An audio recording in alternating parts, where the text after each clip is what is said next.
पूरी सभा लगी हुई, बड़े बड़े पहलवान, 10,000 राजा धनुष तोड़ने के लिए बैठे। ध्यान देकर के सुनिए।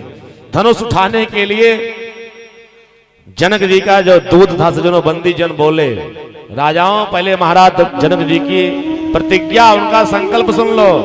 ये धनुष जो शिव जी का आपके बीच में रखा गया है, जो राजा अपनी भुजाओं की शक्ति से धनुष को उठा करके प्रत्यंचा चढ़ा देगा, उसी के साथ सीता जी का विवाह होगा। इसी प्रतिज्ञा जनक जी ने अपने मन में ली है। इसलिए बड़े बड़े राजा महाराजा सब बुलाए गए हैं। सारे राजा महाराजा सब आकर के बैठे थे और धनुष यज्ञ उठाने का कार्य प्रारंभ होता है। संत जन कहते हैं जैसे धनुष उठाने के राजा चलने लगे ना, बहुत ध्यान देके पंक्ति सुनेंगे।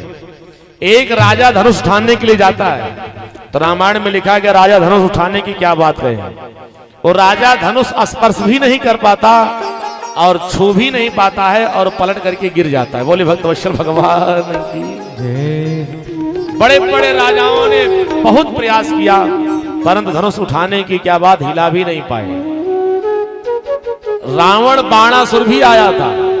रामायण में चौपाई लिखी गई है कि रावण बानो महाभट भारे,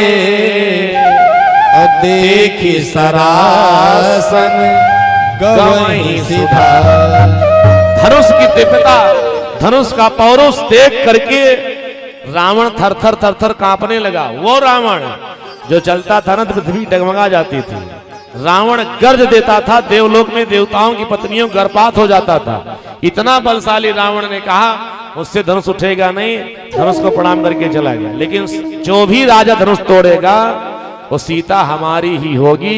सभा में ऐसी बात करके रावण वहां से चला गया। बाणासुर भी अपने राज्य को चला गया। एक राजा धनुष उठाने के लिए जा रहा है, उससे धनुष हिल नहीं रहा। क्यों जानते हो? अपने अपने इष्ट देवों से प्रार्थना करके धनुष उठाने जा रहे हैं।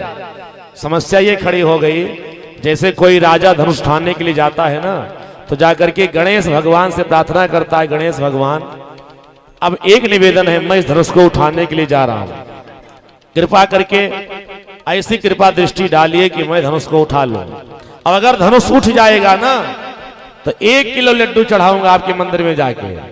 राजा ये मनोकामना मान रहा है कि धनुष मुझसे उठेगा तो 1 किलो लड्डू चढ़ाया जाएगा। लेकिन 9,999 राजा धनुष उठाने के लिए बैठे हैं ना, जब वो राजा धनुष उठाने के लिए जाता है तो कहता है 1 किलो लड्डू चढ़ाऊंगा, और 9,999 राजा हाथ जोड़ के कहते हे गणेश भगवान, अगर इससे न उठे तो 1-1 किलो हम चढ़ाएंगे। बोले भक्तवत्सल भगवान की जय। आज इतने लोग बैठे हो, बताओ। अब गणेश जी एक राजा की बात माने कि 9,999 है। संयोग गति इतनी बढ़िया कि जब धनुष एक राजा से नहीं उड़ता ना, तो लौट करके फिर राजाओं के बीच में आके बैठ जाता है। अब फिर दूसरा राजा जाता है ना, तो भगवान से प्रार्थना करता है, प्रभु अपने इष्ट देवता जिसके जो पुजारी रहते राजा के, अपने इष्ट से प्रार्थना करते हैं।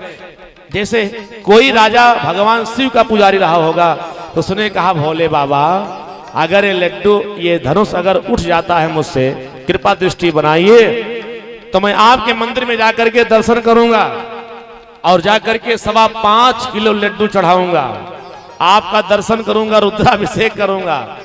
तो 9,999 राजा कहते हे शंकर भगवान, इससे न उठे तो हम लोग भी 5.25 किलो चढ़ाएंगे। बोले भक्तवत्सल भगवान की।